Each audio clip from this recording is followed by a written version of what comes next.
you have a radio. That is the way things are done. And we don't do that. Welcome back to New York Beat here on AM 820 WNYC. I'm Dara Wells. I'm going to give you a really impressive statistic here. Did you know that 1 household in 3 in America has a cat? That's right. Maybe you are one of them. Domestic felines now outnumber dogs by more than 10 million. Can you imagine that? I'll give you one more piece of information about cats. They're coming to New York City. That is, more of them. And these are superstars. The International Cat Show is coming to Madison Square Garden beginning March 3rd. And this is the centennial celebration. It's been 100 years since the cats first came to the garden. We have with us cats, more cats than you can count. And Vicki Markstein is the producer of the New York Cat Show and a judge at the show as well. Hi, Vicki. Hello, Dara. I was just, no, I'm not a judge. Oh, you're not? It says here you're a judge. Are you sure? Not at this cat show. Oh, but you are a judge. Yeah, but I cannot do everything. Oh, no, you can't. Produce. Whoa, what have you got there? You have, no, wait, I have to describe this because even though we have TV cameras in the studio for our Radio Talk TV program, I must describe for our radio listeners something that just climbed on the table. This is great. Cat, look at me. I can't see you. It's white. It's big. It's got huge green eyes. And what is it besides very hairy? It's a Maine Coon, but a very, very, very famous Maine Coon. He was the best in show at the 1994 Madison Square Garden show. He's a Maine Coon, but usually you see them in tabbies. And his name is Grand Champion Nougat Renaud Blanc. How about that? I bet it is. What makes him so special? Why was he judged the best? I mean, he looks great to me, but what do I know? Okay. Every cat breed, of which there are 40, has a standard to which they get judged against. Now, the Maine Coon, one of the things we look for is a very sturdy, very heavy-boned cat. That doesn't make a Maine Coon, of course. The other thing we look for is a very square muzzle, a very strong chin. He loves when you do that. We look for the ear placement. On top of his head. That's the best place for it, right. But you see, the ears could be way down like this. Or they could be too high up. That is not good. That's they have not to good. Be exactly where they're supposed to be. So they're right where they should be as far as position, and they're evenly placed, and evenly placed. Yeah. He has the proper dip on his profile. He has a very strong chin, very square muzzle. These are all important things. But perhaps what's most important about a Maine Coon is because he is a snow cat, that the texture of his coat be such that he will not trap snow. For instance, he's shorter on top. You can see very short hair on top. But at the bottom, he's very fluffy. He is. That is sort of like a snow bag. Aren't you glad you wore navy blue today? That white cat is all over you now. But you can see I don't even know this guy, and he's so Oh, really? wonderful. No, he's not my cat. He belongs to Tom and Suzanne Shambo, and they come from Nashville, Tennessee. So he is quite a traveler. People will always say, well, where's he going? You don't want these hybrid animals, but that's a misnomer, because what you really want is this disposition. Yeah, he seems really well-natured. I mean, you're doing all kinds of things to him that I can't even discuss. No, it's not horrible, but I mean, I don't know that I'd want somebody, throwing my nose up in the air to show a radio host how symmetrical I am, but he doesn't seem to mind. Well, it's sort of like a racehorse. Yeah. If you've got a great running horse, but you can't get him through the starting gate, you don't have very much. So if you have a great-looking cat, but nobody can touch him, he's not going to do anything at a show. Okay, well, and he's back, what, just visiting? He's not going to compete, is he? No, he's not competing. Yeah. He's here to sort of cheer on the next winner. All right, well, his crown. Well, then let's find the next contestant. Gee, I feel like this is Atlantic City, Miss America pageant or something. If you want to call, by the way, you can. Let me throw out the number here, 212-267-WNYC. It's 267-9692. Maybe you're a cat owner, or maybe you just love cats and you have a question for Vicki. We'll talk. So this is the 100th anniversary of the cat show at Madison Square Garden? Right. It started, this whole cat craziness started 100 years ago in 1895 in Madison Square Garden. It was a 5-day show. There were, at that time, they didn't really have pedigree cats other than the Manx in this country. Which is the one without the tail? That comes from the Island of Man. So the cats were, I have the catalog, which was really amusing. There were he cats and she cats, long hair. They then judge cats by color. Uh-huh. And that's it? That doesn't seem very complicated. No. But, I'm wondering, and people might be wondering, I mean, dogs are used to being shown. Cats are just pets, aren't they? I mean, why do we show cats? Is that fair to the cat? Well, don't you think dogs are pets? Well, yes, I know, but cats are more.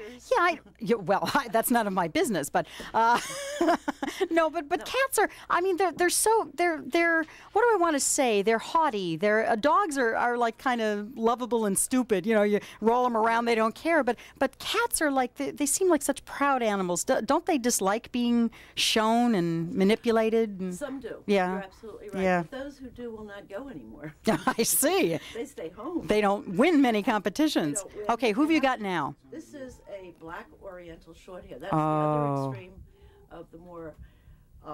Boy or girl? I don't want to look.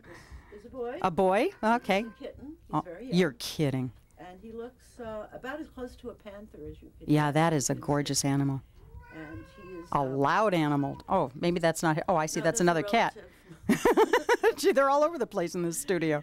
So here the standard is exactly the opposite of the other cat that you saw. We want a lot of refinement. Yeah. Sort of the athletic, long bones, very thin, very muscular body, however. This cat looks regal. A very narrow face, pointed, triangular, yes.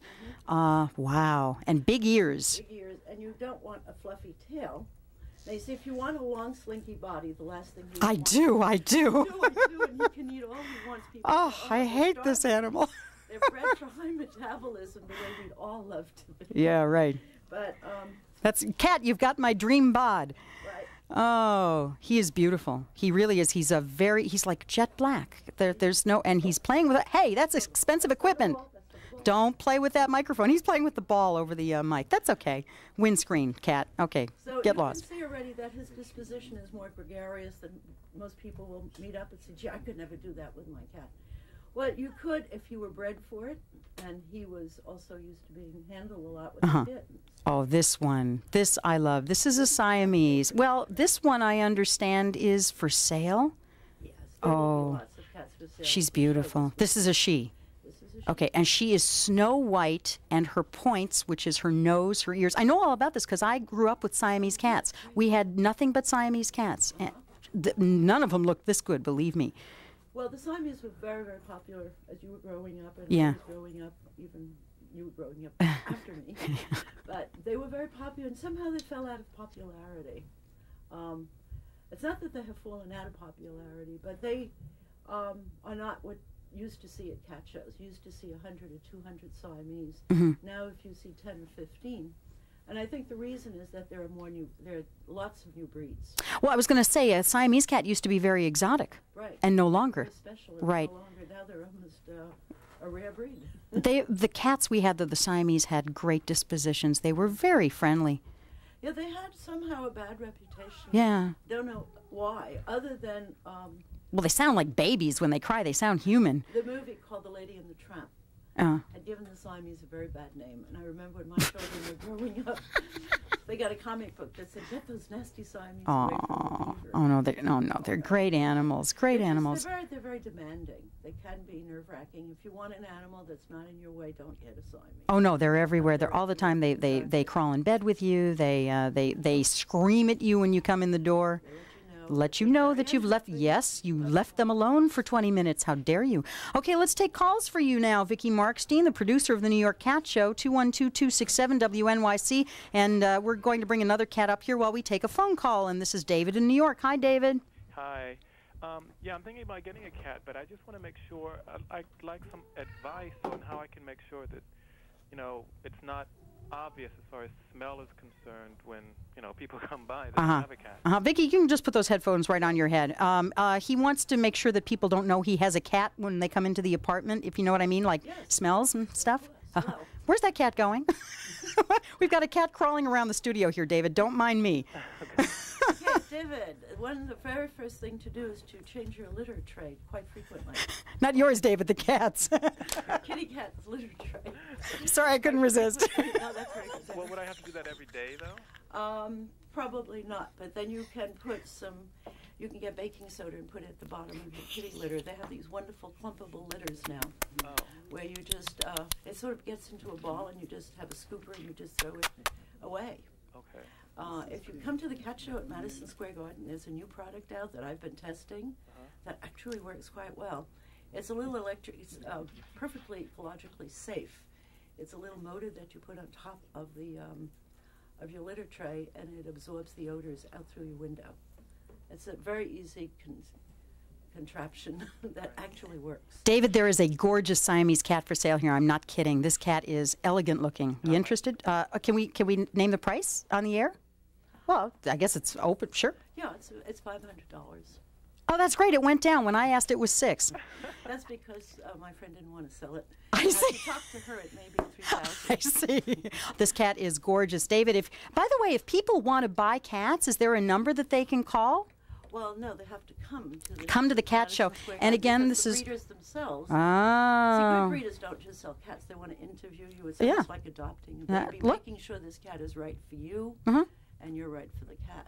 So this is what happens at the cat show. Come to the cat show. It starts March 3rd. Oh, this Friday the 3rd. Okay. But if you want to buy kittens, my recommendation is to come early because they go very fast. Yeah, but I tell you, the full-grown cats are beautiful too. Oh, yeah. Beautiful. There must be plenty of shelter adoptable cats. Yeah.